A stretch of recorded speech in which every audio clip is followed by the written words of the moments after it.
evening. Welcome to the show. I'm Regina Lay. I'm Pauline Verzosa. And I'm Riza Diaz.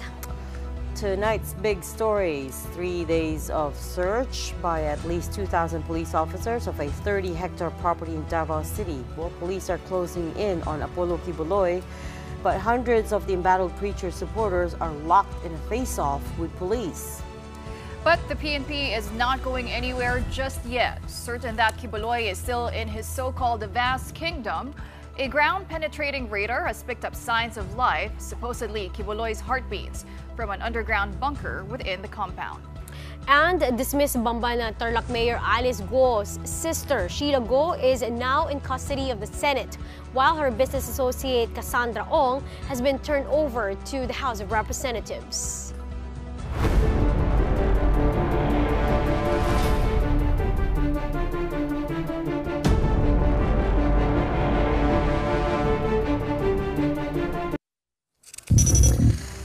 Tensions continue to run high in Davao as police close in on the fugitive Pastor Apollo Kibuloy. The standoff erupted over the weekend after thousands of police descended on his religious compound.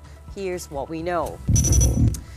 An estimated 2,000 police personnel were deployed early Saturday to serve the warrant against Kibuloy, who is said to be hiding somewhere inside the 30-hectare Kingdom of Jesus Christ compound along Buhangin District.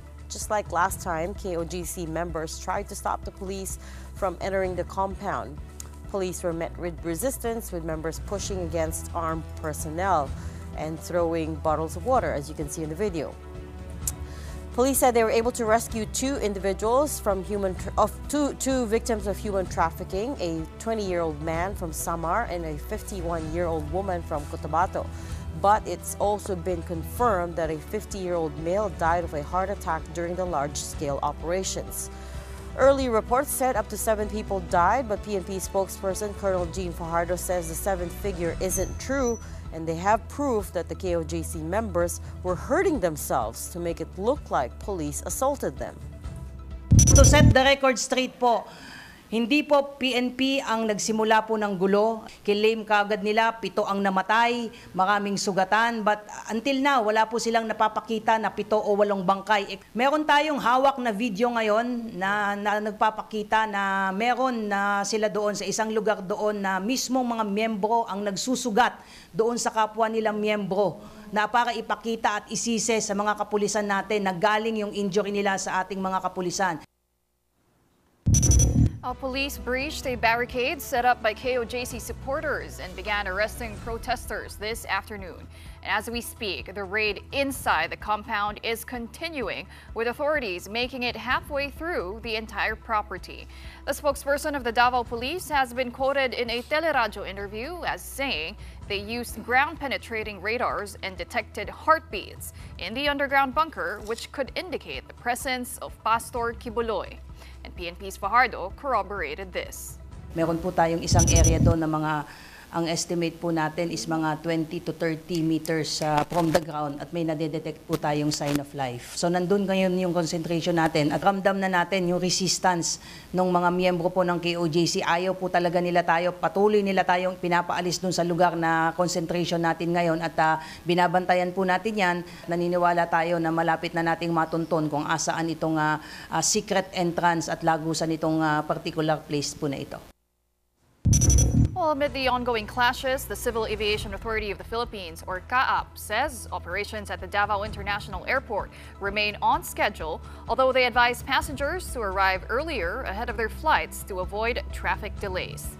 Meanwhile, Davao City Mayor Baste Duterte said he respects the implementation of any arrest warrant. However, he said it seems the police are no longer following proper procedure. Mayor Baste said he cannot intervene, though, since the police officials will only listen to the PNP chief and President Bongbong Marcos. Before that, former President Rodrigo Duterte issued this statement: "Our country has never been in a more tragic state as it is today. Rights have been trampled upon and our laws derided. Let us ask this administration how it can guarantee the preservation of the constitutional rights of our fellow Filipinos when even the most fundamental of these rights are being blatantly violated." Vice President Sara Duterte also condemned what she said was gross abuse of police power, which led to harassment and the unnecessary loss of life. Vice President Sara went so far as to apologizing to the Kingdom of Jesus Christ members for urging them to vote for her former running mate, President Bongbong Marcos, back in 2022. She adds, "You deserve better. Filipinos deserve better."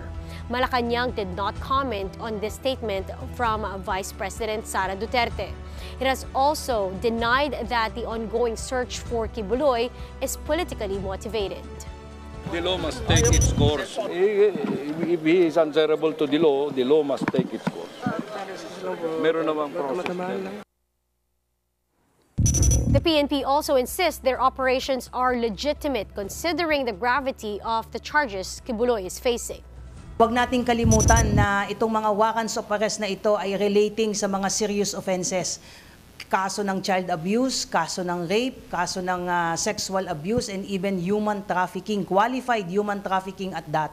Hindi tayo po pwedeng magbulag-bulagan dito. This is not a fight against the KOJC. This is a validly issued warrant of arrest against particular person na patuloy na nagtatago doon sa loob ng KOJC. Kung meron mang gusto na matapos po ito, ang PNP po yon. Sabi ko nga, hindi lang sila ang pagod. Yung mga pulis natin, 3-4 na araw ng walang tulog, kukonti ang pahinga, halos walang ligo yan. Siyempre, mga tao din po yan. And now for live updates on the ground, we've got mobile journalist Merimon Reyes joining us tonight. Merimon, ano na ba ang latest dyan sa Davao? Mataas pa ba ang tensyon sa pagitan ng mga members ng KOJC, pati ng mga pulis? Sa ngayon, kung titignan natin, dito kasi tayo ngayon sa may CP Garcia National Highway at dito sa likuran natin ay ang mga ilang miyembro ng KOJC na kani-kanina nga lang pareho ang pulisya at saka ang KOJC ay kumbaga parang nagpahinga muna at kumakain ng kani-kanilang mga hapunan. So sa ngayon medyo mapayapa pa, wala pa tayong naririnig na yung kanilang pagrarally, wala rin pang humahawak ng mikropono. At the same time, wala rin naman parang nagiging pressuring na presence ang pulisya kasi nasa kabilang banda lang din sila. At pare-pareho ngayon na Merimon. All right, well, we'll have to go back to Merimon Reyes reporting there in Davao City on the situation on the ground. I think we have Merimon back on the line. Merimon, do you hear me okay? yes, malinaw. Siguro di na natin masyado munang gagalawin itong camera natin para lang hindi tayo mawalan ng signal. Pero either way, going back, so parehong panig ng pulisya tsaka ng mga miyembro nga ng simbahan ng KOJC ay makikita natin na parang nagpapahinga muna ngayon. Kasi kung titignan din natin, simula pa lang kanina ng alas 5, alas 6 ng umaga ay nandito na nga at ipinagpapatuloy ng Kingdom of Jesus Christ sa yung kanilang prayer rally. So 3 araw na itong tuloy-tuloy. So kahit mainit ang araw, malagkit yung panahon, ay nandito sila, tinitiis nga nila para daw maipabatid nila at maiparating yung gusto nilang mensahe. Unang-una yung para nga kay President Ferdinand Bongbong Marcos na kanilang tinatawag na bumitaw na sa kanyang posisyon dahil nakikita raw nila na itong search operations para kay Pastor Apollo Kibuloy ay isang araw na paglabag sa karapatang pantao na hindi lang ni Pastor Kibuloy kundi ng mga madadamay pa rito. At the same time, yung kumbaga nagkakaroon din ngayon ng tensyon sa usapin tungkol sa harassment sa pagitan nga ng pulisya tsaka ng KOJC members. At kanina nga lang din bandang mga tanghali nagkaroon ng conversation sa pagitan ng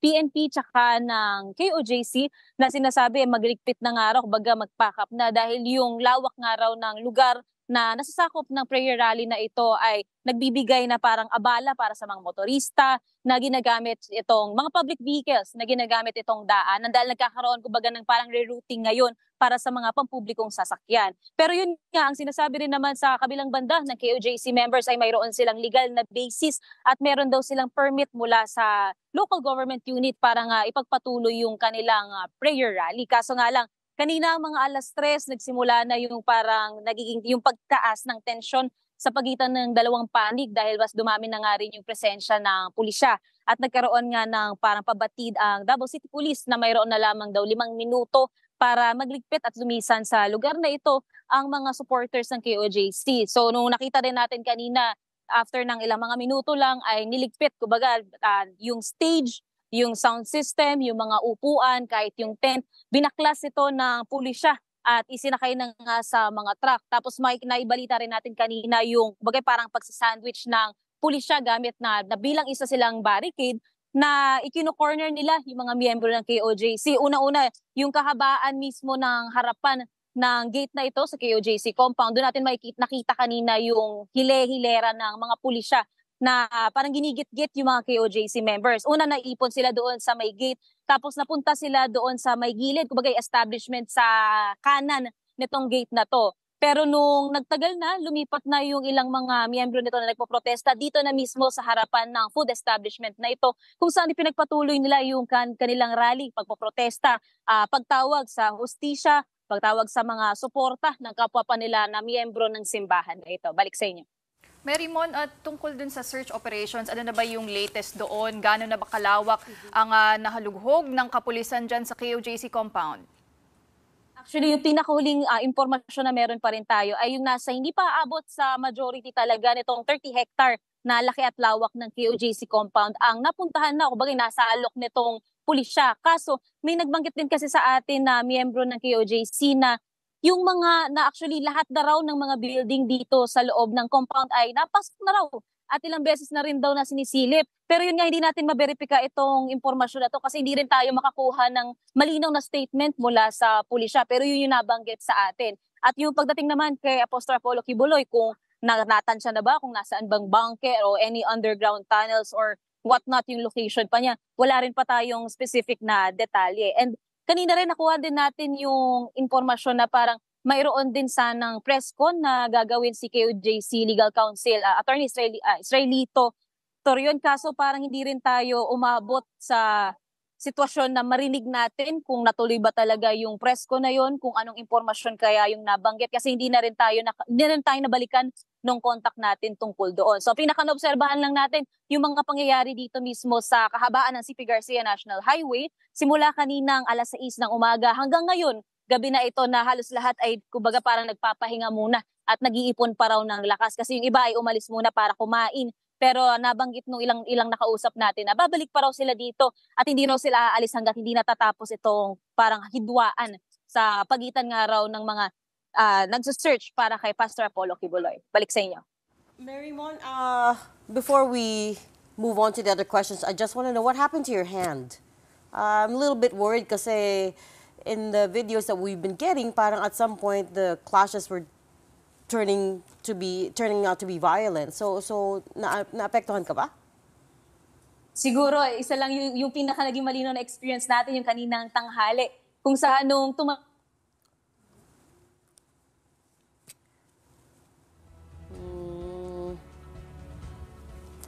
Okay, we lost her for a bit again. But anyways, the video that we're seeing right now is from Mary Mon earlier today, wherein she was being chased away by KOJC supporters. Pinapalayas siya from the area. We've got Mary Mon back on the line now.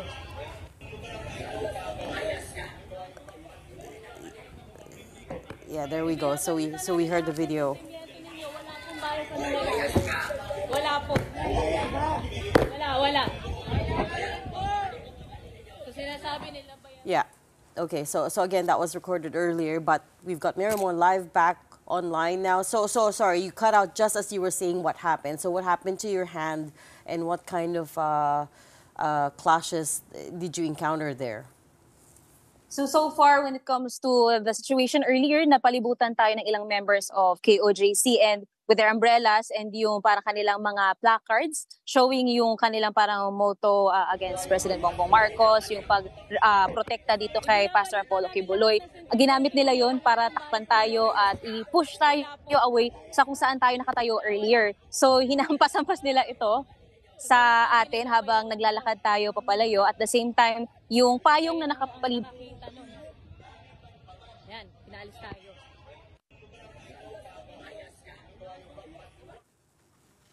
Tayong injuries na nakuha bukod lang siguro doon sa medyo traumatic lang na naging experience natin. Ito lang ang ginagamit natin pang protekta laban sa init ng araw. I'm very sorry to hear that. Anong ginawa mo? What was your reaction when you got harassed? Was there any police presence around you that you could ask for help from, or may tumulong ba sa'yo?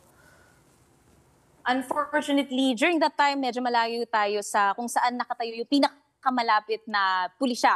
So, ang pinakamalapit kasi na mapupuntahan ko during that time was also a tent wherein members of KOJC were actually seated. So, instead na mas makalayo pa talaga ako sa kanila, syempre may mga nasalubong pa tayo ulit na hindi magandang comments mula sa kanila. Nakita nga nila na may media at sinasabi nila na umalis daw doon sa kung saan tayo nakatayo kaninang umaga. Very sorry to hear that, Marymon. Ingat ka whilst you're there. Marymon, naglabas ng statement si Mayor Baste Duterte saying that he cannot intervene with what's going on there. May nakikita ka bang presensya ng LGU dyan to at least, di ba, pacify or at least mamagitan between KOJC members and the police? Yes, actually nung tinanong natin yung ilang mga miyembro dito ng simbahan, ang nasabi nila, pagdating daw sa personalities, be it political or private, whether or not meron daw na pupunta dito, antabayanan daw nila if meron, especially sila Sir Basti Duterte or kung sino man ang related or involved kay Pastor Apollo Kibuloy. Pero kung wala raw, mananatili raw sila dito kasi meron pang mga suporta na nanggagaling pa sa ilang mga miyembro ng simbahan na kung wala man daw dito mismo sa loob ng compound ay naghahatid ng tulong mula sa labas. So yun pala.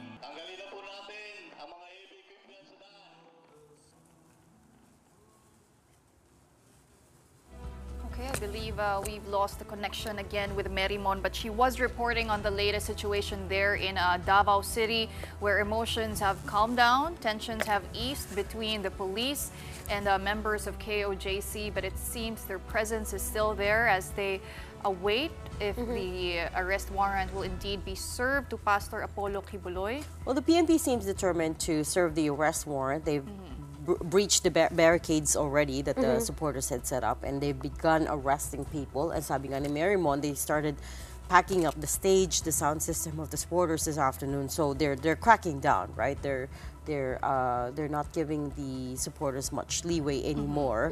The question at this point is whether how many of them would go back to the area to continue the protest. Because sabi nga ni Marymon, they promised to return and try to see this through.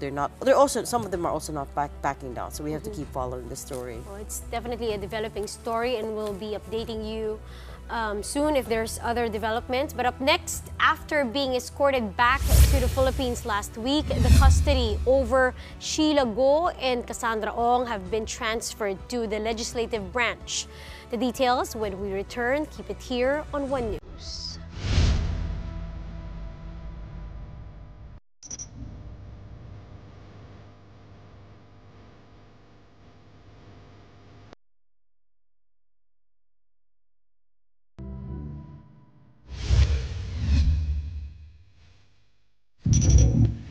Welcome back. You're still watching the big story here on One News.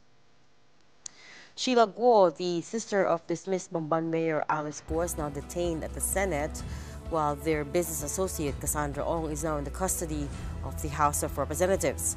Ong's legal counsel, attorney Ferdinand Topacio, is also claimed people in President Marcos's cabinet were the ones aiding and abetting POGOs in the country. Ria Fernandez has that story.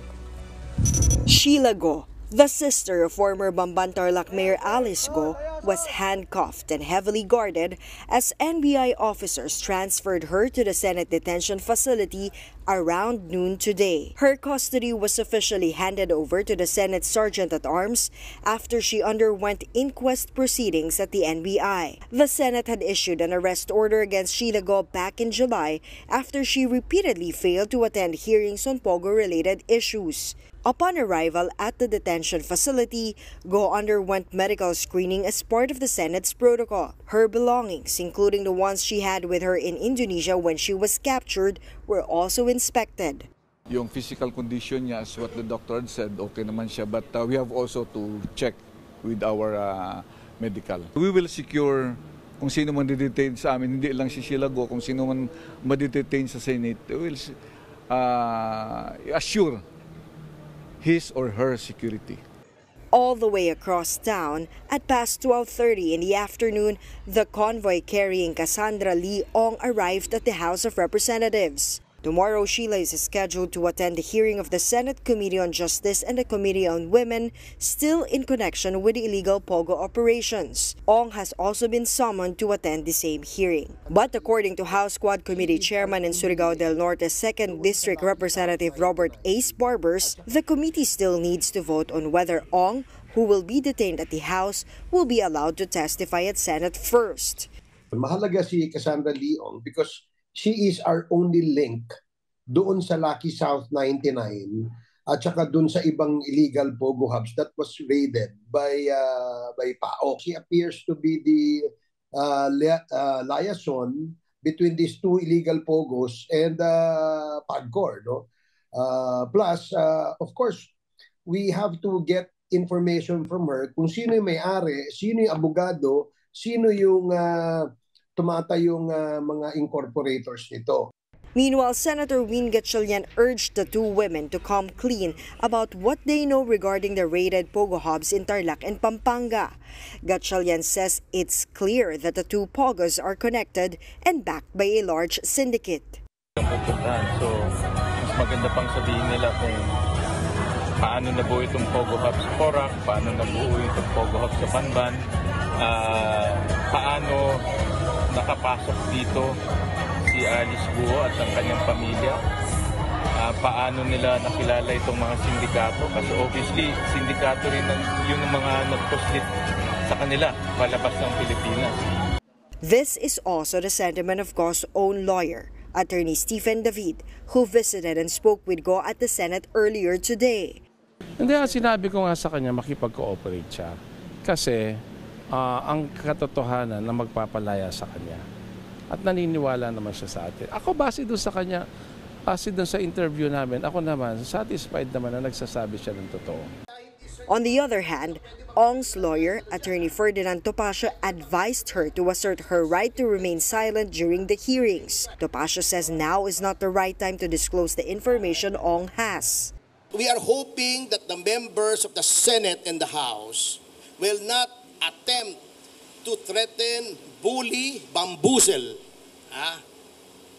her into waiving these rights because these rights are sacred under the Constitution.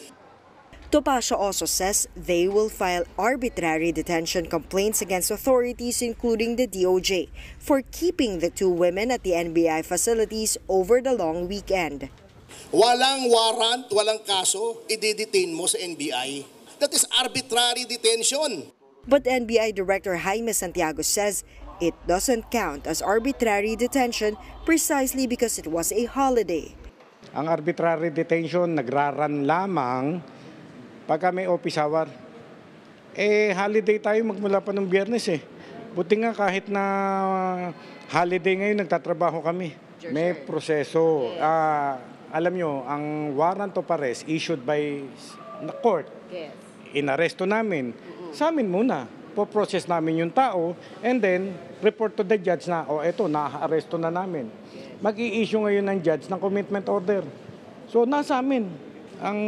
Nasa law enforcement ang mga tao pagka immediately after the arrest. In a surprise twist during the press conference, Topacio also showed photos of Ong with President Bongbong Marcos, First Lady Liza Araneta Marcos, and other officials and personalities. Ong had apparently confirmed to Topacio that the photos are authentic. She also confirms that she has some information regarding pogo operations.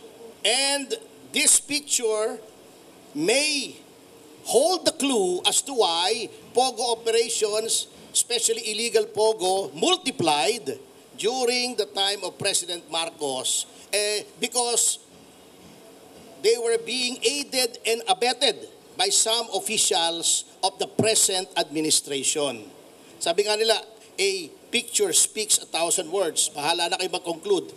Malacanang and other officials in the photos have not yet responded to this. As for the possibility of Go and Ong becoming state witnesses and being placed under the DOJ's Witness Protection Program, Gatchalian says it will depend on how their hearing progresses. Titignan natin kasi ang pinaka-basic criteria dyan is dapat please guilty ka or hindi ka most guilty.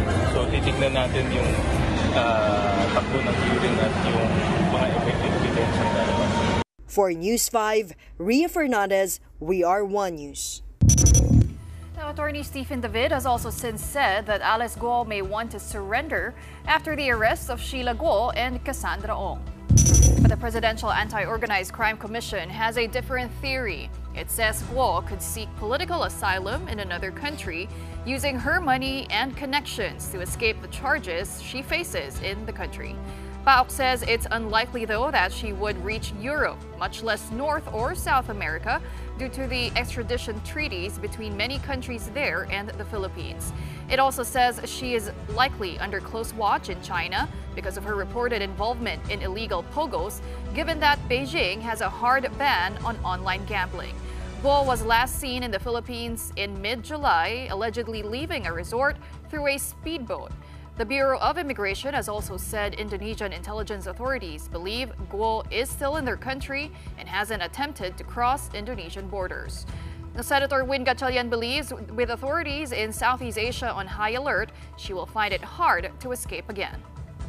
Ang huling information namin nasa Indonesia, sa Bantam, Indonesia. At doon kasi sila nabook ng hotel, nabulabog lang sila kaya nagkumalat, diba? Nahuli yung dalawa, yung iba tumakbo. Pero nininiwala ko na ang buong sangay ng enforcement agency ng Indonesia naka-alerto na kaya mahirapan na siyang gumalaw dito rin sa Southeast Asia. So kanina yung mga ASEAN ambassadors nakausap ko at sabi nila naka-alerto na rin yung kanilang mga otoridad. So mahirapan siyang gumalaw ngayon. Another collision at sea. This time, Chinese maritime forces were able to block a resupply mission to Escoda Shoal. Gio Robles with the report. First, the chase. Then the ramming. Oh! Ayan! Not once or twice. Ayun! Bumangga na naman po, bumangga na naman. Chinese vessels pounded the BRP Datu Sanday a total of 6 times. The Philippine ship carried personnel of the Bureau of Fisheries and Aquatic Resources or BIFAR. Even Beijing's maritime militia joined in and ganged up on the Philippine vessel. But before this encounter, Chinese vessels hounded the smaller BIFAR ship for 3 hours. Then, while we were approaching Escoda Shoal around 2 in the afternoon, the Chinese made their move. Salukuyan po tayong binobomba ng tubig ng mga barko po ng China Coast Guard. This drone video shows how the China Coast Guard ship chased and water cannoned the BIFAR ship. Oh! Ganun po kalakas yung impact ng water cannon ng China Coast Guard. All in all, 5 CCG ships trained their water cannons on the BIFAR vessel. Pumasok na po yung tubig dito sa BRP Datu Sanday. Magkabilaan po kaming binobomba ng tubig. Patuloy po yung pagbuga ng tubig mula sa CCG 4103 at CCG 3104. Magkabilaan po yan. Tapos sa likod po doon sa dulo, sa gitna, may mas maliit po na China Coast Guard vessel na bumubuga ng water cannon. Ayan po. Ito po, ilan po yan sa kanila? Mga 4 po sila. The CCG ships aimed at the BIFAR vessel's navigational and communication equipment. Even the Philippine flag was not spared. Nagtatago po tayo ngayon dito sa gilid.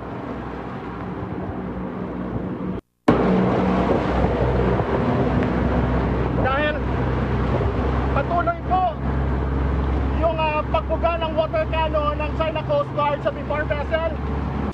This latest incident clearly shows China's continued harassment of Philippine ships well inside the country's exclusive economic zone, and the second such incident in the vicinity of Escoda Shoal. Authorities will now assess the damage incurred by the BIFAR vessel. China, on the other hand, blamed the Philippine ship for the incident, saying that the government vessel insisted on invading the waters near Shanbin Reef in China's Nansha Islands, despite China's resolute opposition and repeated dissuasion, and deliberately rammed the Chinese Coast Guard ship, enforcing the law at the scene in a dangerous manner. China added that in accordance with domestic and international law, the China Coast Guard has taken necessary measures to deal with Philippine vessels, and the on-site operation is professional, trained, and standardized. For News 5, Gio Robles, we are One News. Well, we still have more stories coming up. Up next, 2 more Mpox cases have been detected in the country. The details on this when the big story returns. Stay with us.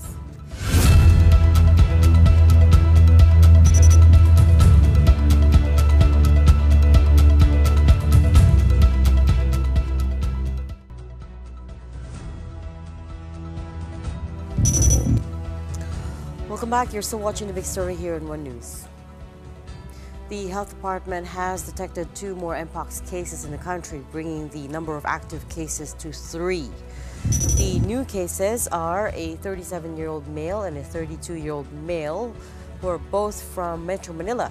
The 37-year-old patient is confined at the hospital, while the 32-year-old is isolating at home. Health Assistant Secretary Albert Domingo says both have the clade 2 strain, which is the milder form of the Mpox virus. They've yet to determine, however, if these cases are connected to patient number 10, who tested positive last August 18. Patient 10 has already been sent home after being hospitalized. Hindi pa natin masasabi at this point kasi hindi pa complete yung information. Ang nakikita nga namin, sabi nga namin, local transmission to eh. What this tells us is, if you notice, in a span of 1 week, nakakita kagad tayo ng 2 confirmed and carefully investigated cases, no? So kayang-kaya ng ating surveillance system at nakakapture natin kung meron man tayong mga Mpox cases na bago. Well, shifting gears to something lighter, well, let's check in now on sports as we're just a few days away from the start of the Paris 2024 Paralympics. Yesterday, it was announced that Pinoy para-swimmer Ernie Gawilan and para-archer Agustina Bantilok will be the flag bearers for the 6-member Team Philippines at the opening ceremony of the Paris Paralympics on Wednesday. Gawilan and Bantilok were selected to lead the Philippine team. That also includes wheelchair racer Gerald Mangliwan, para-taekwondo Jin Alain Ganapin, para-swimmer Angel Otom, and para-javelin thrower Sandy Asusano. Now, Bantilok makes history as the first para-archer to represent the Philippines in the Paralympics, while Gawilan will carry the national flag for the 3rd consecutive Paralympics. Now, similar to the Olympics, the Paralympics opening ceremony will be held outside a stadium, with the para-athletes marching from the Champs-Élysées to the Place de la Concorde. Now, Team Philippines will look to add to its Paralympics medal tally, which includes 2 bronzes, won by powerlifter Adelina Dumapong back in 2000 and table tennis player Josephine Medina in 2016. Now, today is a holiday, and here's the reason for it. It's President Bongbong Marcos leading today's rites in commemoration of Araw ng Mga Bayani. Now, aside from remembering those who gave the ultimate sacrifice for the nation, the President also honored modern-day Filipino heroes who continue to fight for and defend the country. In a speech, the President gave special mention to the Navy and the Coast Guard for standing fast at our maritime borders, and to the Paris 2024 Centennial Team and Paralympians who sacrificed to bring honor to the Philippines. In the spirit of shared responsibility, I call on everyone to be heroes in their own right. Uphold the principles of democracy, abide by the rule of law, and defend our sovereignty. Up next, we'll have more updates on the manhunt for Pastor Apollo Kibuloy, so keep it here on The Big Story.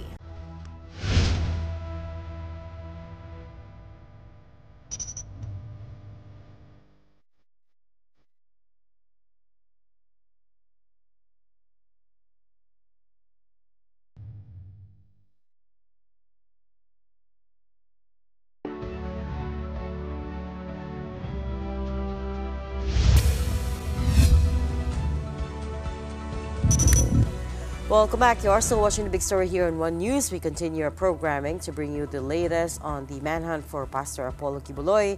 Let's get more updates on how the PNP is dealing with the tensions over in Davao. We have with us on the line PNP spokesperson Colonel Jean Fajardo. Good evening, Colonel. Thanks for taking time out to speak to us tonight. Can you hear me? Yes, ma'am. Good evening everyone po.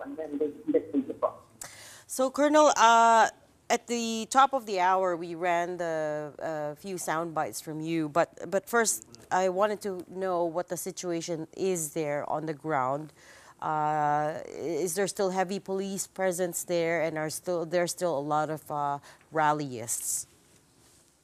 With respect to the barricaded area in the middle of the diversion road, it was already cleared of all the protesters. However, the road is being clean right now, so it's not yet possible in the at this hour, ma'am. But with the situation inside the PLGC compound, search is still ongoing right now, and the situation both inside and outside of the PLGC is manageable at this time, ma'am. Colonel, anong plano doon? You're gonna leave the police presence there overnight? Do you expect anything to happen overnight? Definitely, ma'am. The police presence outside the KOJC will remain at this hour until the following day to maintain peace and order in the area. And inside the KOJC, as we speak, the search is still ongoing right now. Okay, and there are no plans at the moment to beef up the police presence there, right? You're not getting any intelligence that there might be violent clashes that might erupt, a coup of some sort. Are you expecting any kind of issue? Well, we already strengthened our security in the area. In fact, more or less 1,000 augmentation team coming from other region already arrived in Davao region to make sure we have enough personnel in case another lightning rally will be conducted and held by the POGC members. What's important right now is to maintain the peace and security in and outside the POGC compound po.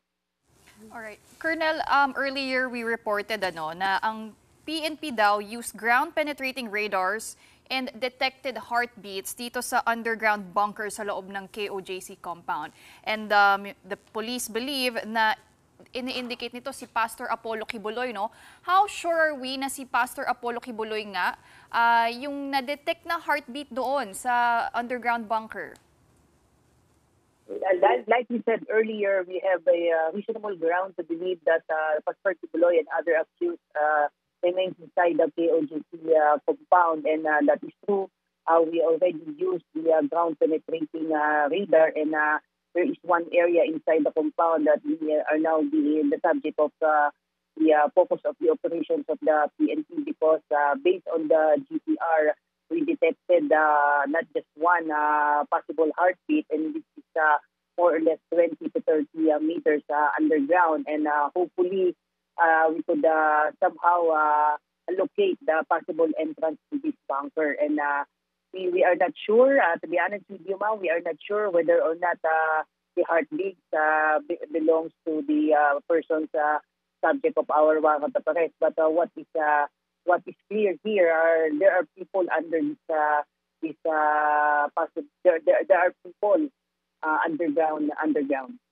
Colonel, itong device na to that detects heartbeats, ano po ang accuracy na to? Nagamit na po ba to ng kapulisan natin dati? Yes, ma'am. This is the same GPR or gun-penetrating radar that were used in the previous calamity wherein there were collapsed buildings and infrastructure. And this is the same equipment we used to detect sign of life. And the same equipment is being now being used to detect possible sign of life under this target area. And then how the underground bunker, how difficult will it be to penetrate? Give us a sense of ano yung timeline niyo po in order to, or do you think the police will be able to penetrate the underground bunker?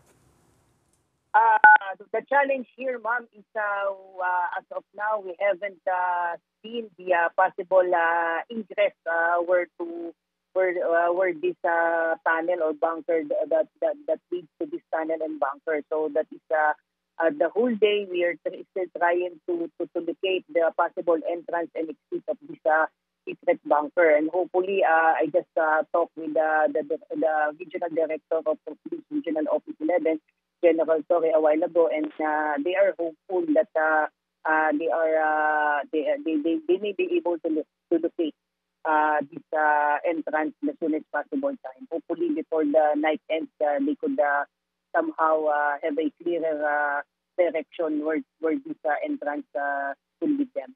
Also, operations are continuing right now. That is correct, ma'am. As we speak, the operation is still ongoing. Colonel, some information might be classified, we understand, but if you're able to carry the arrest, let's say ma-penetrate niyo yung bunker at makuha niyo po si Pastor Apollo Kibuloy, what would the process be? Because there's plenty. We don't even know kung gaano karami yung members ng KOJC ngayon dyan. There could be resistance. But what can you tell us of the process should we are able to arrest Pastor Apollo Kibuloy? We've seen in the past few days how the extent of the resistance coming from the KOJC members. And in fact, we've seen it last night and even the wee hours of today. There will definitely be resistance, and that is the main reason why we augmented our personnel that deployed in and out of the KOJC. Around 1,000 will already arrive in Davao region because we don't want to be caught off guard once there will be some development within the night or even tomorrow. And we hope that we can resolve things in a peaceful manner, and we keep on appealing to Kibuloy and others to peacefully surrender, and of course to the member of KOJC to respect this process. And we don't want to prolong this situation as much possible. We want to really exercise a restraint in dealing with this resistance. Okay, Colonel, you also mentioned earlier, in a different press briefing, that you have proof that some KOJC members were hurting themselves intentionally, para ipamuka na ina-assault daw sila ng kapulisan dyan. How true is this po ba, Colonel? Talaga bang may mga miyembro na sinusugatan yung sarili nila para ipamuka na na-assault sila ng pulis? That is correct, ma'am. No less than the regional director and other senior officers provided us information that there were some members who were hurting themselves intentionally to make it appear that our policemen were responsible for the injuries they suffered. But clearly, this is not true because if you've seen in some videos being released yesterday and today, even our policemen were victims of this harassment and resistance. Some of our policemen suffered broken nose. There were injuries in the head and some parts of their bodies, and yet no one among our ranks retaliated and suffered in silence. And that is precisely the guidance of our Chief NP to exercise self-restraint and maximum tolerance. And we don't want to further escalate the situation. That is the main reason why we never effected arrest for those people who intentionally hurt our police. And Colonel, ano po ang reaksyon niyo sa mga nagsasabi na excessive use of force daw ang ginagamit ng kapulisan dyan sa pag-serve ng arrest warrant over close to 2,000 police personnel nga ang nandyan, And Davao City Mayor Baste Duterte released a statement earlier saying na he did not follow the proper legal process for serving an arrest warrant. He also questioned the use of violence and unauthorized presence of police sa KOJC compound. I mentioned earlier that if there will be some resistance and violence, it will not come from the part of the PNP. We keep on telling this from the start that we want to exercise maximum tolerance, and we haven't seen any policemen harass any KOJC members. In fact, it's the other way around. There were accusations before that our policemen threw tear gas on them, but it is not true. It was them who used a fire extinguisher against our policemen, against their own members, to make it appear that it came from our policemen. Like I said, the allegation about excessive force, they have all the remedy and they could exhaust their legal remedies to question the presence of our policemen in the area. But we stand with our position that we are there to implement a validly issued warrant of arrest, and we will remain in the area until such time that we were able to locate the subjects of the warrant of arrest. And then there were actually also early reports that up to 7 KOJC members died, but later on it was clarified that one person died, unfortunately. But do you now have an idea where that 7 figure came from, or is there any truth to that at all? There is no truth to that. That is one of the misinformation being spread by their group, that allegedly there were 8 reported deaths among their ranks, and we keep on requesting and challenging them to show us the cadavers and the dead bodies of these 8. And it turned out that it was a false report from their end. It was confirmed that there is one male person died of heart attack, but this is not in any way related to the ongoing police operation. The person who died of heart attack, we found out that he was one of those who was posted in the watchtower they established within and around POJC, and there was no connection with the ongoing investigation as to the cause of his death. Sorry, can you just clarify? Do you mean to say he died of natural causes? It wasn't because he was hit or, he was tear gassed or any of that sort? Yes, ma'am. There was no the PNP the PNP personnel who entered the KOJC compound has did not in any way engage with the person who died of a heart attack. It was found out that this person was posted 3 or 4 days already, and because of exhaustion and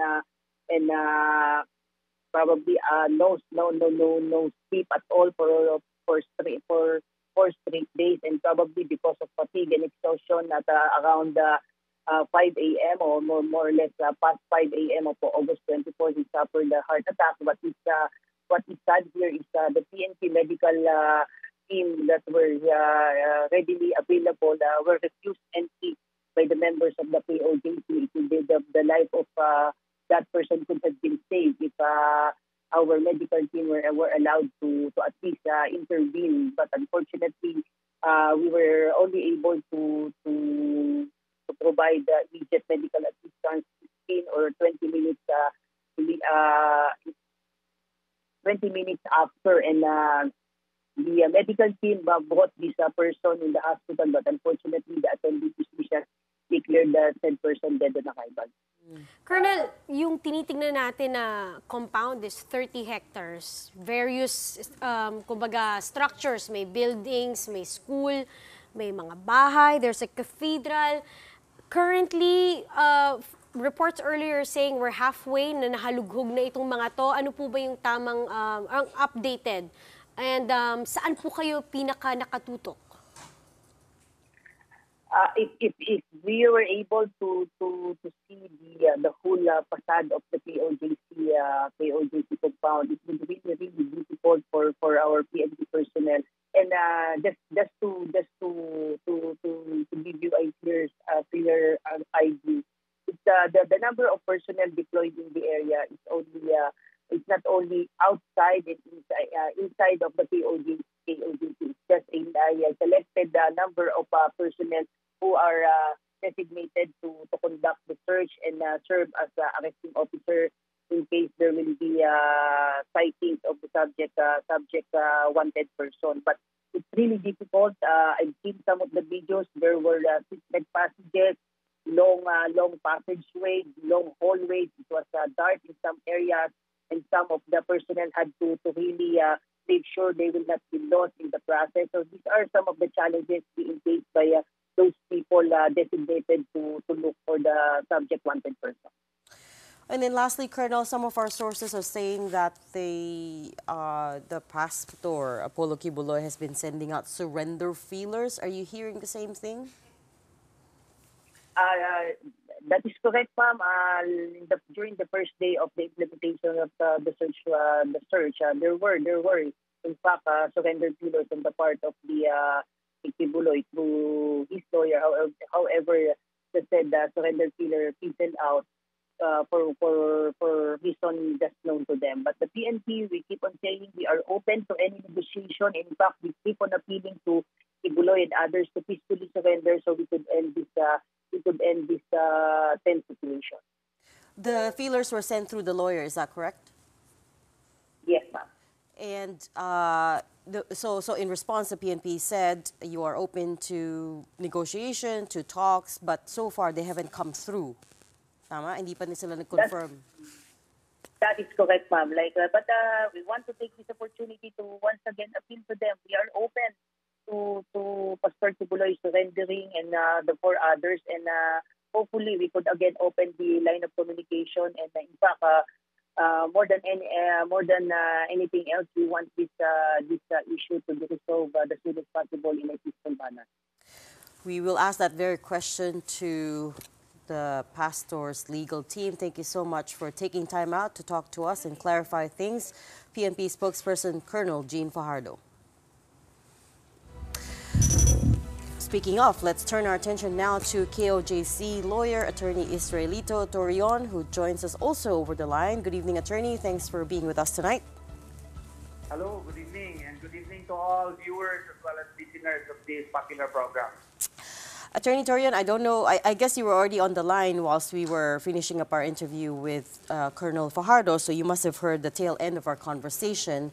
And I now throw that last question to you, which is that si Pastor Dao has been sending out surrender feelers, but the PNP said, although they're open to negotiations, you haven't come through with the confirmation that he's ready to surrender. Can you give us an update on that, please? That is news to me. I do not know any of that new information. No, I'm shocked by that information. But if it is true, I hope that will be coursed through me because I am not aware of such an information. They said, Colonel Fajardo said the feeler was sent to them through the lawyer, so that was not you? It was not me, certainly. And the last time I checked, I am the lead counsel handling this case. So you have... What I have to reveal to you was that at around 2:30 to 3:30 in the afternoon, we had a long discussion with General Torre to find ways supposedly to diffuse the tension. And one of the matters that we discussed was his blanket proposal again for my client to surrender. And I again told him that I could not do that. And I cannot decide for Pastor Apollo Kibuloy, and I have no way of sending that message to him. Good that the executive pastor of KOJC was likewise present because Pastor Marlon Acobo was with me, including Ma'am Hannah of SMNI in the same vehicle that we were discussing just a few meters away from KOJC. And they heard that, again, General Torre required us to have our client surrender. And one of the discussions was at least they convinced us to convince at least two or at least Crescente Canada. No?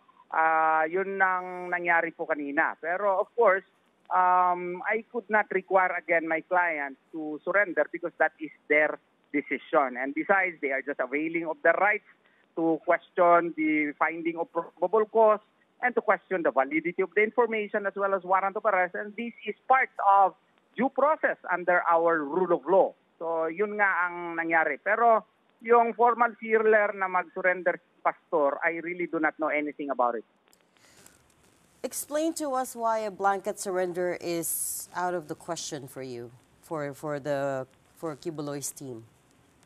Well, blanket surrender is a matter that can only be decided by Pastor Apollo Sikipuloy. And before we lost communication with him, he already requested the Philippine government to at least issue a written declaration that the Philippine government shall not tolerate extraordinary rendition such that his person would be subjected to the jurisdiction of the United States of America without compliance with the extradition process. Hello?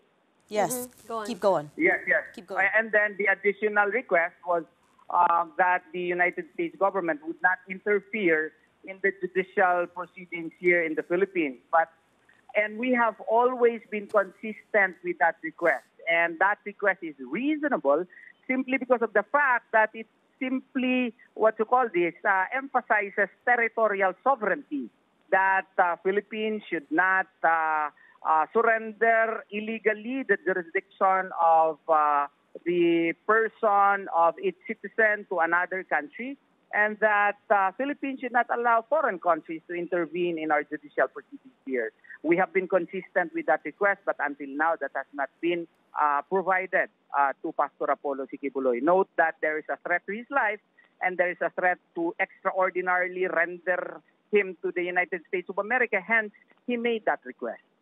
But you said you've submitted a written letter, right? Who did you submit the letter to? Written letter to what? To written request, letter? right? You said you've submitted. No. The request of Pastor Apollo Sikipuloy is that consistent. This was very consistent even prior to the time that we lost contact with him. That the Philippine government will issue a written declaration that it will not allow extraordinary rendition insofar as he is concerned, and that the U.S. should not interfere in judicial proceedings. Right. If that written declaration would be given by our president, then according to him, he will surface and face the cases, because the cases against him the evidences really are weak. So you want a written declaration from no less than the president himself. That is your precondition for him to surrender. That was the request of Pastor Apollo Sikipuloy, and that the DILG likewise, the PNP, the NBI, and the DOJ, so that it can really be ensured that he will not be transported to the United States of America without him proving his innocence here in the country. You said before you lost communication with him. At what point did you lose communication with the pastor? Prior to the issuance of the warrant of arrest by the Senate Senate committee chaired by Senator Risa Hontiveros. And that would be around March, I think. Yeah, earlier this year. Yeah, March, right? around March. Yeah, this year, March. We had long discussions with him.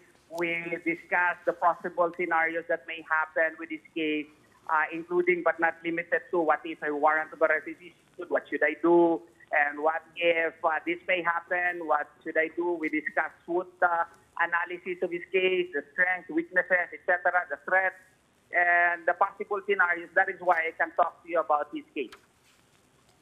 How are you able to represent him still if you haven't been able to communicate with him for months now? Basic. If a lawyer is authorized by his client, that authority subsists until after the client expressly terminates him.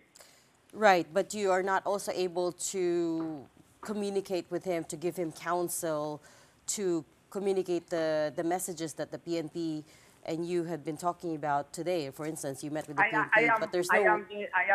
I am in contact with the Board of Administrators of the Kingdom of Jesus Christ, and I have been given authority as to what to do with this case by him prior to the time that I lost contact with him. And that authority subsists, and any lawyer would know that under legal ethics, I am mandated by law to represent him until and after my services are discontinued. So in the meantime, it is the board that's also deciding on behalf of Kibuloy. Come again, ma'am. So in the meantime, it is since you have no communication with the pastor at all, it is also the board of KOJC that is making decisions, correct? Yes. It is also the board which they feel would be for the best interest of Pastor Apollo Kibuloy. Yes, that's true. Right. Attorney, amid all the ongoing tensions between the police and members of KOJC, 18 members of the church were arrested. One individual died because of a heart attack. And yung Vice President na nga, VP Sara Duterte, condemned this, what she calls abuse of police power. Mayor Duterte also as well. Mayor Baste has condemned the excessive use of force. Is the KOJC looking to into legal remedies in order to remove the presence of police there in the KOJC compound and this what they call alleged excessive use of force? Yes, of course. As a matter of fact, this excessive use of force and illegal usage of the warrant of arrest as a legal justification for their conversion of a property not even owned by Pastor Apollo Kibuloy, but owned by an entity separate and distinct from him, and to use the warrant of arrest as a legal reason for it to convert it into a garrison, Kasi what is happening now is really they are acting as if they own the property now. No one can enter into the property. And no one can likewise go outside the property without the consent of the policemen who are present in the area. And this is really an unjust deprivation of property rights. And as a matter of fact, as you know, during their entry, we gave them permission. But prior to the lapse of the permission, prior to the lapse of the 30 minutes that they gave us to open the gate, we were opening the gate already, but we heard reports that they already destroyed our gate, the southern portion and the eastern portion, and they used the tear gases in attacking attacking the members of the KOJC, resulting to the death of one member. 4 members suffered heart attack. 4 minors suffered severe anxiety attacks. 16 were injured actually, and this afternoon, 18 were arrested simply because they were expressing their views. They were conducting their devotional prayers. And another 15, 12 or 15, we were not able to go near them because they were arrested because they were standing in front of the structures owned by KOJC. We were not able to determine. And even the sound system of the KOJC were confiscated this afternoon. So that is why I had a hard time answering all the calls from the media because I was attending to all these. And these reflect the kind of situation in KOJC where property rights, privacy rights, and ownership rights are really violated at will. I have to put a few things that you said there into context because, as I said, we were also just talking to the PNP spokesperson, Colonel Jean Fajardo. Number one, the person who died of a heart attack, that was confirmed, yes, but she clarified that that person did not die in the hands of the police, right? He was not harmed in any way by police. He was not hit. He was not shot at. He was not tear gassed or anything. But he died likely of heat exhaustion or fatigue because apparently he had been posted to where he was standing for a few days now. So that's what Colonel Fajardo said about the man who died. And secondly, as to the news about the 4 other people suffering heart attacks, she said there's no information on that. That's unverified information. I did that, though, that Colonel Fajardo is now a medical doctor, The fact remains is that somebody died, the proximate cause of which was the illegal entry, which was done at around 4 o'clock in the morning or around 5 o'clock in the morning, 3 days ago. And there is a death certificate showing that the death was heart attack, and that this was caused by the illegal entry using this tear gas. As to his view, of course, he would try to defend that such was caused by other matters, but the proximate cause of which was the illegal entry made by the PNP No, I respect his view on the matter, but let us use the death certificate later on as proof that he suffered because of the illegal entry of the PNP. So as to the 4 others who suffered heart attacks, we have likewise documents to prove that. The 16 others who suffered injuries, we have had them medically examined, and we are in the process of securing their medical certificates as well as the evidences that they suffered as a result of the continued stay of the PNP, warrant of arrest, but they are now on their 4th day. Tomorrow would be their 4th day in their illegal stay in the KOJC compound. This is the first time that this happened in the Republic of the Philippines, that the legal reason is a warrant of arrest, yet they have turned the KOJC compound as their own home, as their own garrison. That is illegal under any legal regime. Sorry, let me just come back to that case of the person who died. I don't think the death certificate, are you trying to tell me that the death certificate goes so far as to say that he died because of illegal entry? No. I mean, it's a medical certificate, right? So at best, it would say he died of cardiac arrest, but not because of illegal entry. But the proximate cause why he suffered a heart attack was because of the illegal entry. They gave us 30 minutes, ma'am, to open the gate. We were in the process of opening the gate. But they entered right away, destroyed the gate, and they shot him. And, of course, what is the proximate cause of that? He was shocked that there were people, armed men, complete with full battle gear, entering illegally their property and destroying the gate, and using and lobbing, tear gases. Of course, he was shot, and that caused his death. We could not fault anybody else except the one who illegally entered their property and used and lobbed tear gases against them. That matter too, this person that died of a heart attack, again, could have suffered, exhaustion, dehydration, given the fact that he has been in that area for a number of days. But here's another issue, attorney, that I hope that you've already seen. He was there for a number of days, ma'am. I don't know how did you know that he was there? Simply because Colonel Fajardo told you that? Note that Colonel Fajardo was only there 3 days ago. That was the first time that he was there in the property.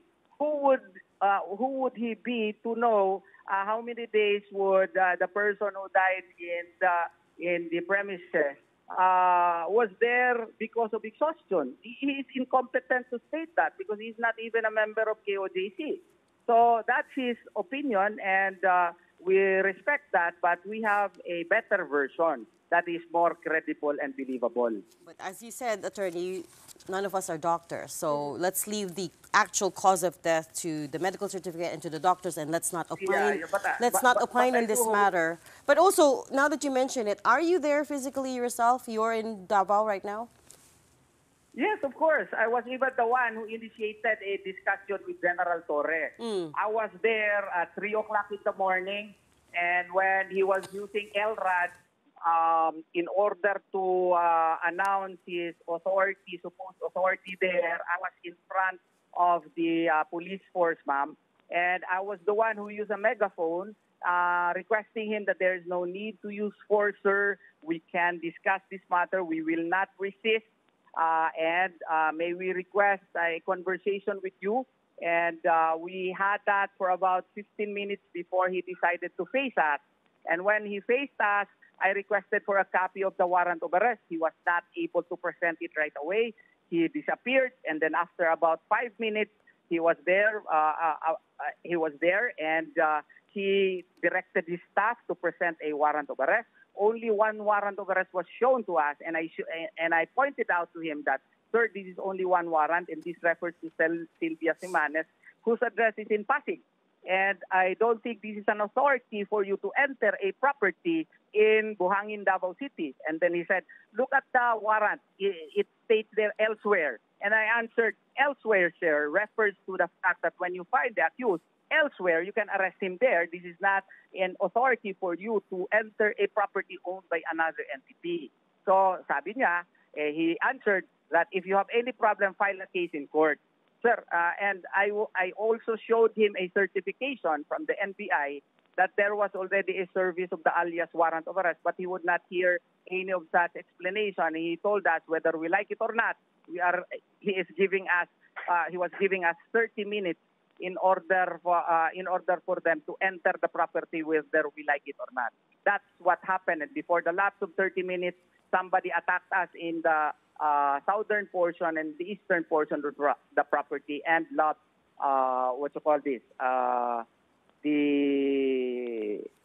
ano nga ba yun? Hello? Yes, keep going. Yes. And they last us the pepper spray, yung nakakahilo. Tear gas.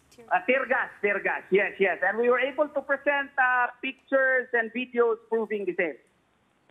The police say they also have videos proving that KOJC members were hurting themselves to make it look like the police assaulted them. What do you have to say to that? That's news to me, ma'am. Would any sane person hurt themselves just to prove that the police are hurting them? That's news to me, and I have to check that because it's the first time that I heard that, ma'am. Meron daw silang videos eh. That's their video proof. They should present that. Sa amin naman, everything can be seen on SMNI, and we have videos that are shown almost every day, proving that they destroyed the southern portion of the gate as well as the eastern portion of the gate. Attorney, are you still there? Attorney Torion? Attorney, can you hear us? All right, it seems like we lost our connection with Attorney Israelito Torion, legal counsel of We'll try to get him back a little while later. Attorney? Or yes.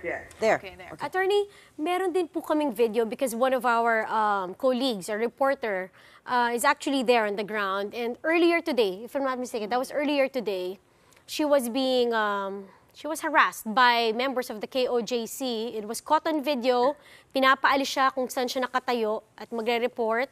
And they were in fact using itong mga placards para palayasin siya. They were using not the friendliest words. Yes. Umbrellas, whatever they have on hand. Ano pong reaksyon niyo dito?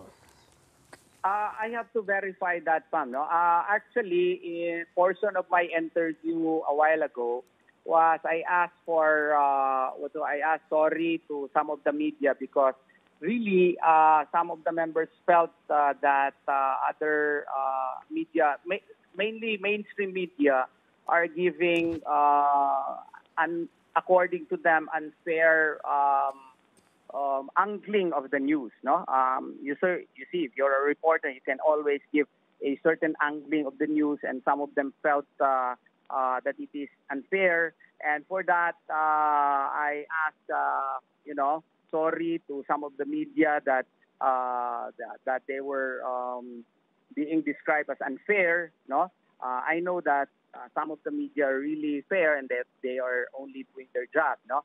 But as to that particular report, I have to verify that. And if that happened, my apologies. Indeed, that should not be done by any of the members of the KOJC. Perhaps that happened because of their utter frustration as to what is happening nowadays. My apologies po kung nangyari po yan. All right, Attorney, while the police were conducting their search operations, they were also able to rescue 2 individuals of human trafficking, okay? A 20-year-old man from Samar and a 51-year-old woman from Cotabato. What do you have to say about this? That's really ridiculous, ma'am, because from the age themselves, no, that's a 52-year-old woman who has been a member of the KOJC for a long time, and a 20-year-old scholar student of JMC.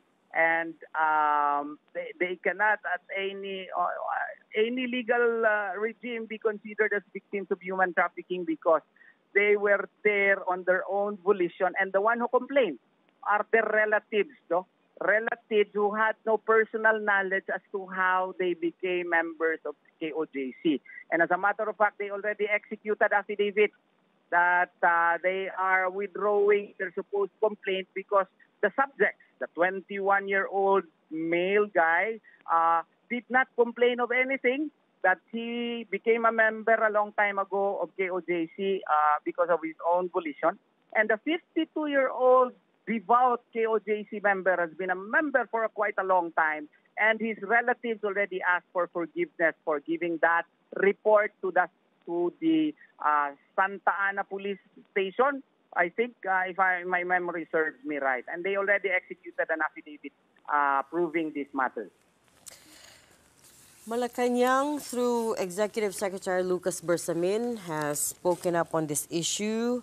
They say that it's not politically motivated.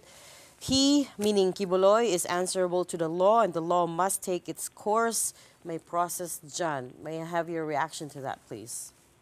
I respect Executive Secretary Bersamin. He is a respected jurist.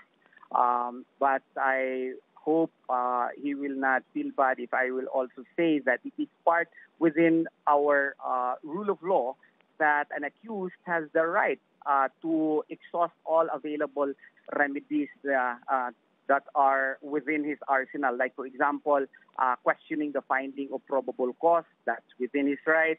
Questioning the validity of the information on the ground that there is violation of his right to speedy disposition of his case. That's also within our rule of law. That's in Tulyao case, and in Santiago versus Vasquez case. And if this is not politically motivated, look at the number one most wanted person in the official hit list of the PNP. That's Sahiron, With due respect to him, he is a fellow Muslim, but he has killed allegedly a number of persons. Yet not one team has been created to hunt him. There are other terrorists which have caused havoc in the Republic of the Philippines, yet not one PNP team has been deployed to catch them. Why Pastor Apollo Sikibuloy, when the finding of probable cause against him is not even final yet, that this case was dismissed before by the city prosecutor, filed a petition for review before the DOJ, and this was pending for more than 3 years in the DOJ. Despite our motion for early resolution, this was not acted upon.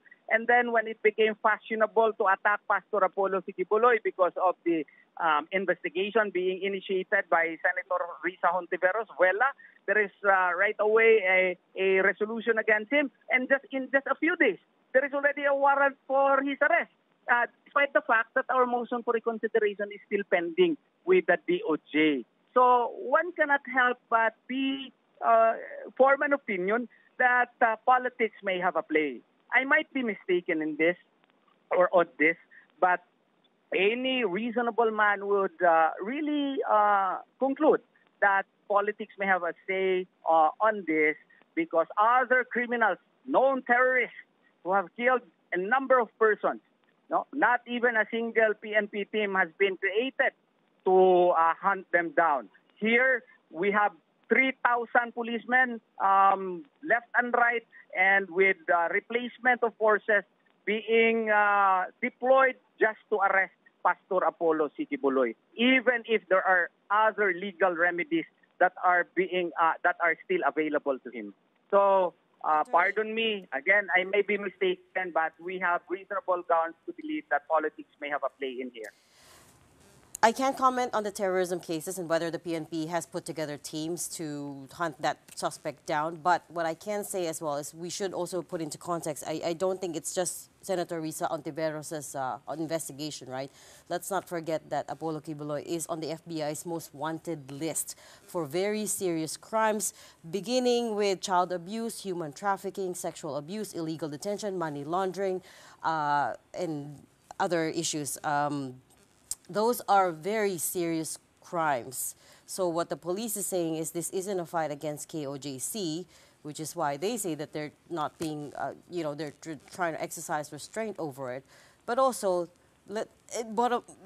end of the day, this is a manhunt for a man with, that's been indicted with very serious crimes in the U.S. Ma'am, yeah, what you may have failed to discuss likewise is the famous case of Nicaragua versus U.S., where in that ICJ case, territorial sovereignty was actually exemplified.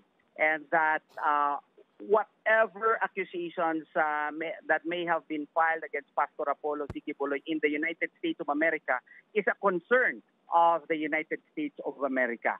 So therefore, the matters there pursuant to territorial sovereignty should not at any length concern us. That is even the reason why Pastor Apollo Sikibuloy was politely requesting the Philippine government to issue out a written declaration that he will not be extraordinarily rendered by the to the United States of America, simply because of the fact that these trumped-up charges against him in the U.S. may play a factor in having him transported to the U.S. without even complying with the extradition treaty.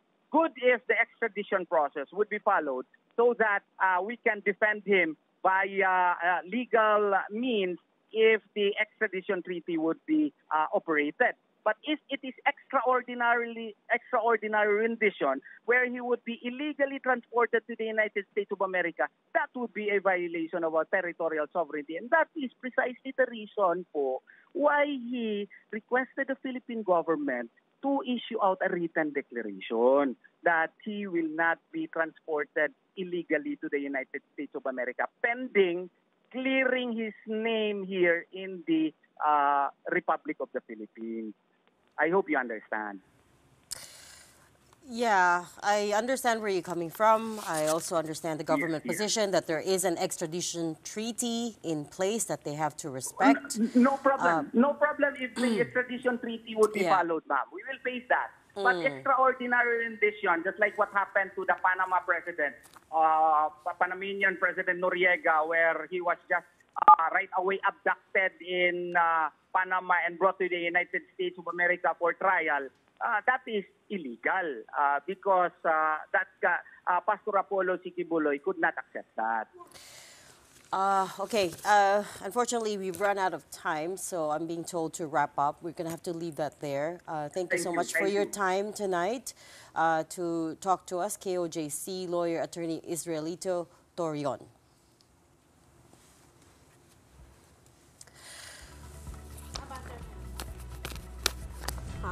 Okay. Very conflicting, very conflicting versions of events, exactly. as is always the case with issues like this.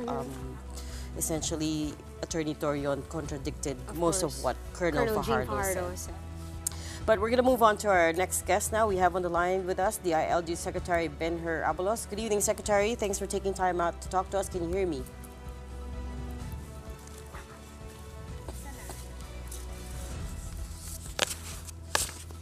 Secretary Abalos, can you hear me okay? All right.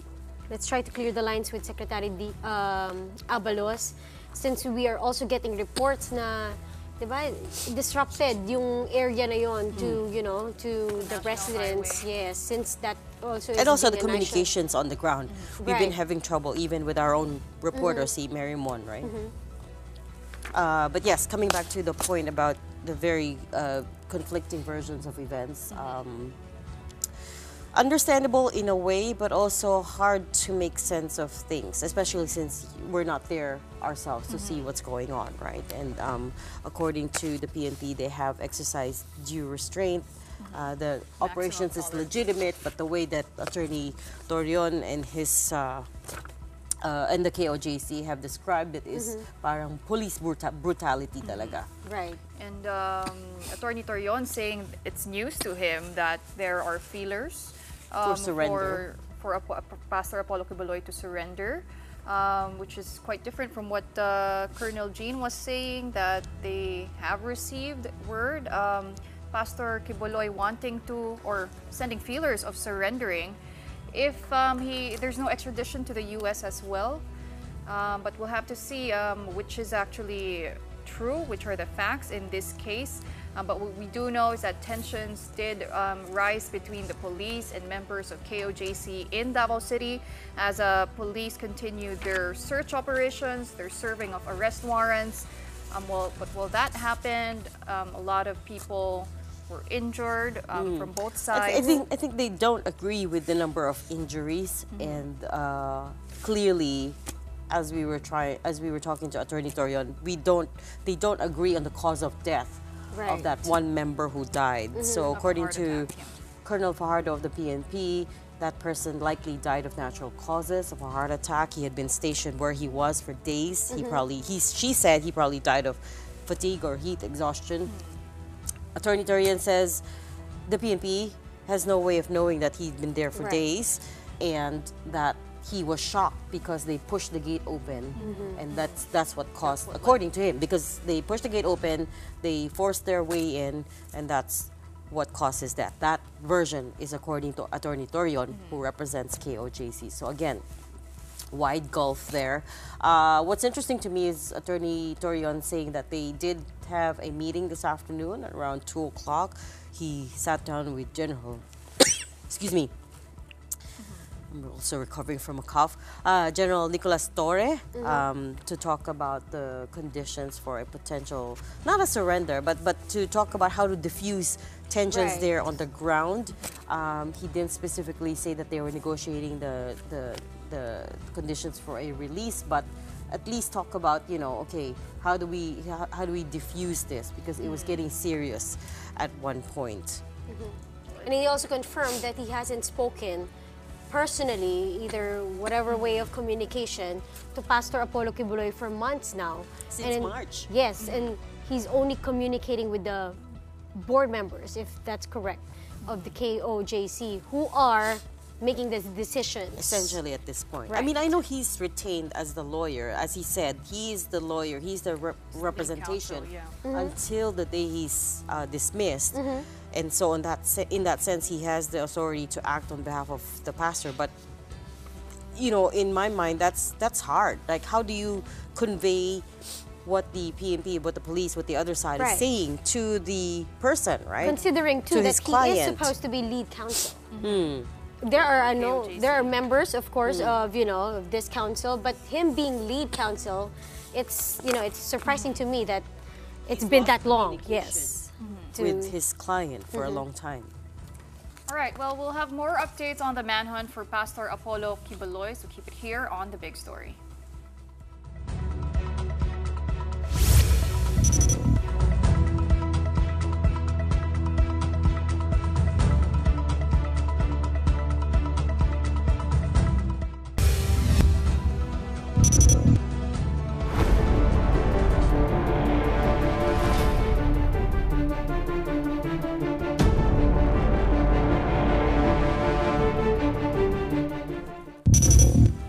Welcome back. You're still watching The Big Story here on One News. We continue our program to bring you the latest on the manhunt for Pastor Apollo Kibuloy.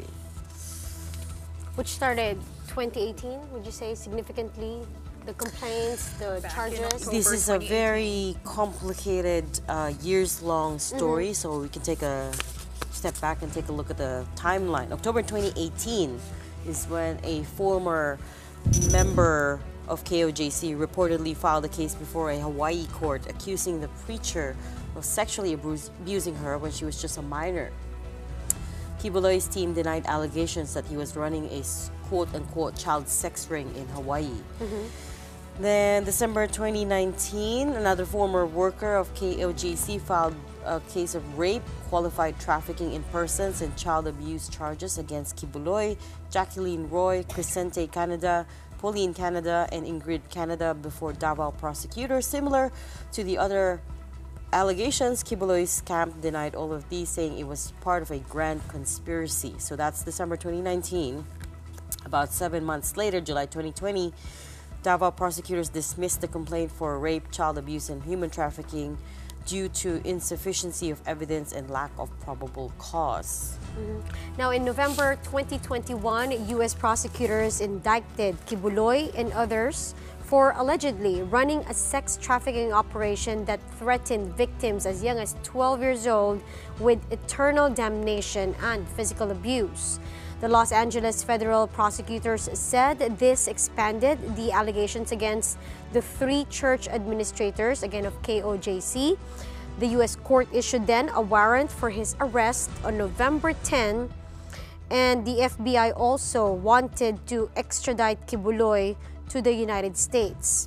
Now, February of 2022, the FBI releases a wanted posters for Kibuloy and 2 other church members.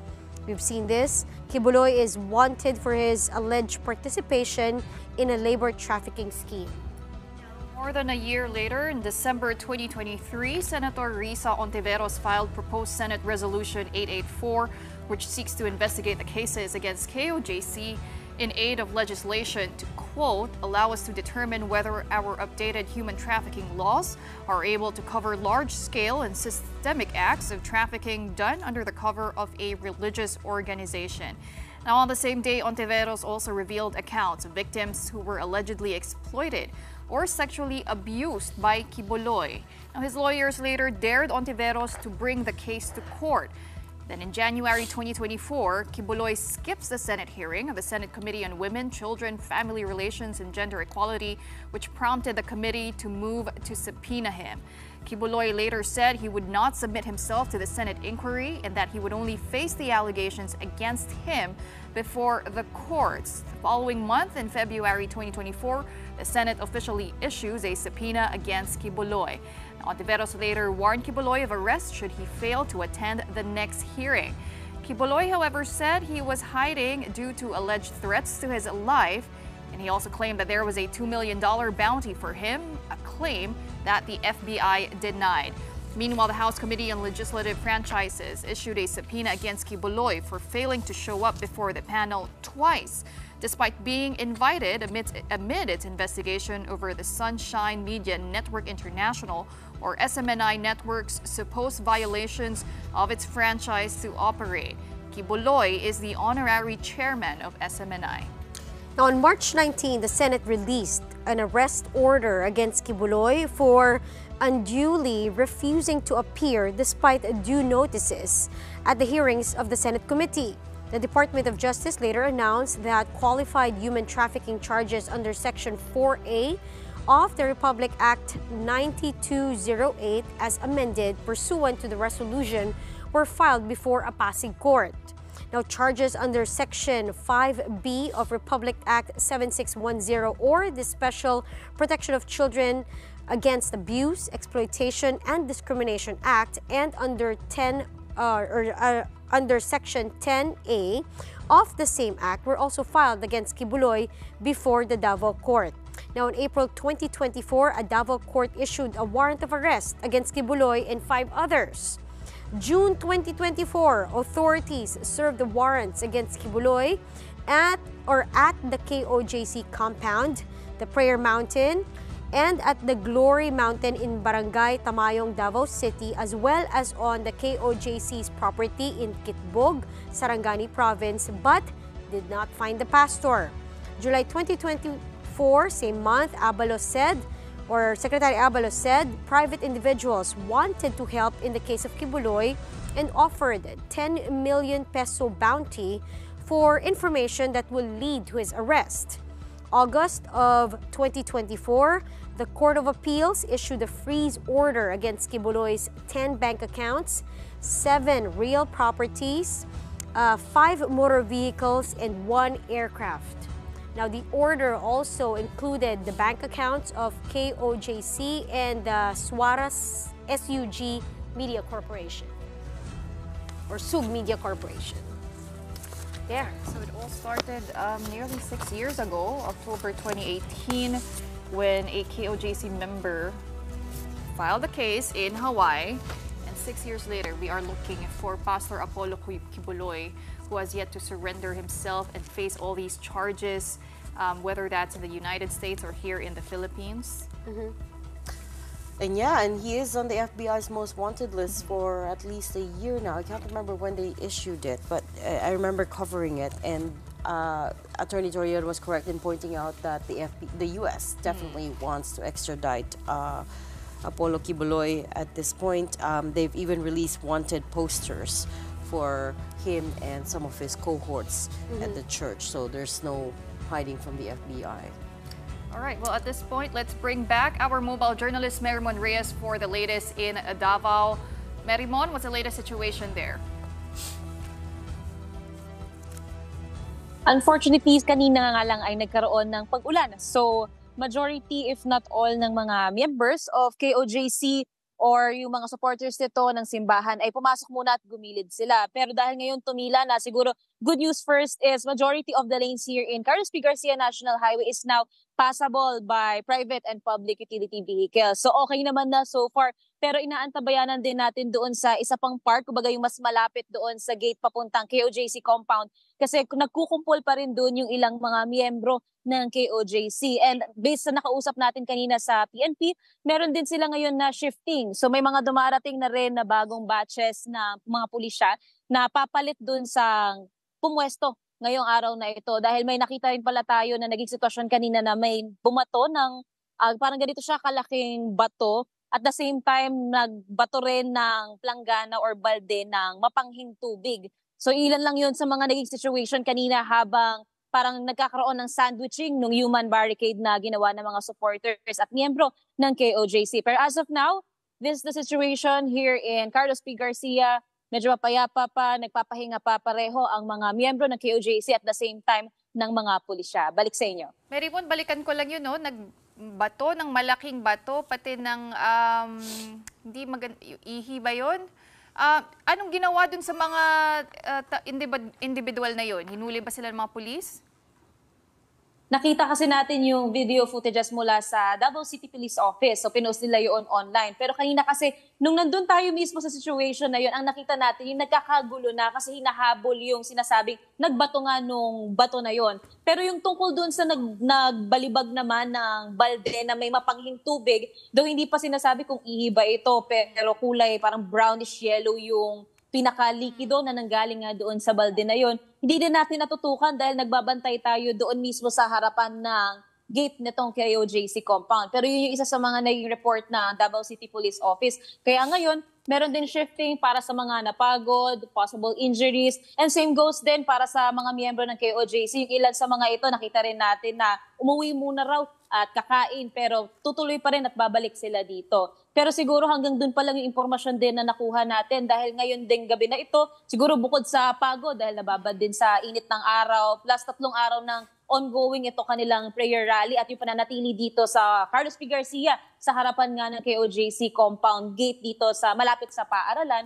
Nakita din natin na hindi na rin sila masyadong nakikipag-usap sa mga media. So even I personally, nung sinubukan natin kanina makakuha pa ng kaunting sentimiento pa nila, opinion nila, ano yung mga plano pa nila ngayong gabi na ito hanggang bukas ng madaling araw, iniiwasan na nila tayo at tinadaboy na rin. Lalo na yung lumalapit doon banda papunta sa gate papuntang KOJC compound. So hindi na tayo nakalapit doon ngayon dahil medyo madilim na, gabi na. At baka magkaroon ng delikadong sitwasyon doon. Kaya dito muna tayo nananatili. Balik sa inyo. Alright, sinabi mo nga Merimon, ngayon nagpapahinga lang ang mga tao pero hindi sila aalis according to the members of KOJC, pati na rin ang mga kapulisan. No? But for now, thank you very much for all your updates there in Davao City. That was our mobile journalist, Merimon Reyes. Well, we'll just have to leave it at that. Rest assured, our personnel, our team, we will continue monitoring this story. We've got our mobile journalists in Davao. Reporters. The coverage of the situation in Davao will continue on our digital channels, Facebook and YouTube. Keep an eye out for that. And also Twitter as well for 1PH and 1 News.